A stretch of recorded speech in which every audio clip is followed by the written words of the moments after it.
বাড়িতে কেউ না থাকার সুযোগে লক্ষাধিক টাকার সোনার গয়না সহ টাকা পয়সা নিয়ে চম্পট চোরের দল। ফের ভয়াবহ চুরির ঘটনা ঘটল বাঁকুড়া সদর থানার অন্তর্গত পোয়াবাগানের উপরশোল গ্রামে। গৃহকর্তা সন্দীপ রায় পেশায় কৃষক। তার এক নিকট আত্মীয় অসুস্থ হওয়ায় তাকে দেখার জন্য পরিবারের সকলে মিলে সেখানে রওনা দেন। সেই সুযোগকে কাজে লাগিয়ে রাতের অন্ধকারে বাড়ির মূল দরজার তালা ভেঙে ঘরের মধ্যে থাকা আলমারি ভেঙে সোনার গয়না এবং নগদ টাকা নিয়ে চম্পট দেয় চোরের দল। পরিবারের দাবি, নগদ অর্থ প্রায় ৮ থেকে ৯ লক্ষ টাকার জিনিস চুরি হয়েছে। বাঁকুড়া সদর থানায় এই ঘটনার কথা জানিয়ে একটি লিখিত অভিযোগ দায়ের করা হয় পরিবারের তরফ থেকে। এই ধরনের দুঃসাহসিক চুরির ঘটনা রীতিমতো একটা আতঙ্কের বাতাবরণ সৃষ্টি করেছে পুরো এলাকা জুড়ে।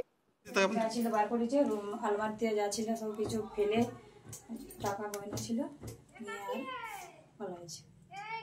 কখন হয়েছে এটা? মোটামুটি এটা রাত হয়েছে, রাত 12টার পর হয়েছে। কি করে জানেন? আর পাশাপাশি পাশাপাশি বাড়ির লোক বলছে যে আমরা সব 12টা পর্যন্ত জেগেছিলাম, তখন কোনো আওয়াজ পাইনি বা কেউ আসেওনি। তাহলে এটা নিশ্চয়ই 12টার পরেই হবে, সবাই তারপর তো ঘুমিয়ে পড়েছে। আমরা যেটা 12টার পরে হবে। কি কি নিয়ে গেছেন?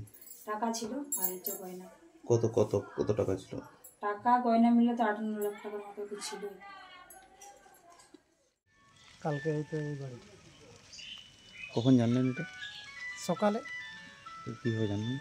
ও তালামালা ভাঙা পড়ে আছে ওখানে।